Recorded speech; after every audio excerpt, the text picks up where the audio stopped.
Lipat ko lang dito. Sige. Mayroon tayong problema PCX ito. Ayaw mag-start. Sige, start mo, start. Wala. Ito ang problema, oh. Ito yung ID. Ito. Dito sa brake switch. Sige, tanggalin mo. Tapos start. Yun, nag-start. So, balik mo na uli, balik. Patayin mo uli, patayin mo.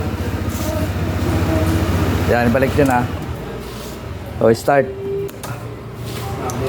O, ayaw mag-start.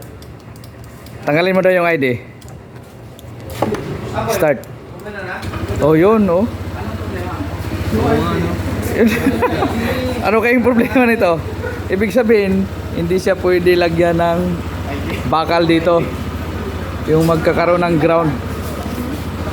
Seryoso? Saan nakalagay? Ulit mo nga, ulit. Pag dito Pag ilagay dyan, tapos patayin mo ulit, patayin mo makina. Start.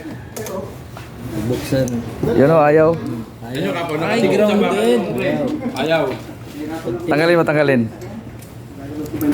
Yan o, start. Yun. Ay, pag may gusto kong pagtripan, lagyan ko ng kapirasong bakal. Yun. Pero pag idikit mo, Oo, para matest kung... hindi siya mamamatay. Hindi siya mamamatay. Ngayon, patayin mo ulit. Yan, tapos start. Oh, wala talaga, wala. Oh. Sige, tanggalin mo ng ID. Kailan ang ID? Yan, testing sa kabila. Oh, start siya. Okay, ngayon. Dito. Ngayon, dito sa ano natin, wala siya makikita ng fault code. Yan daw. Kasi inis-scan na natin kanina, wala makitang fault code. Ayaw. Ito. Read fault. Okay.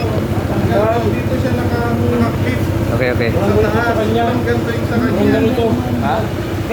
May cover rin. Walang cover. Dapat to mayroong ano. Mapapaandar mo rin niya kung magdagagal kasi tatanggalin mo yung ID. At least na rin. Nakakaloko. Na-remap tuloy yung ano niya. Kasi tinay namin i-remap kung makuha.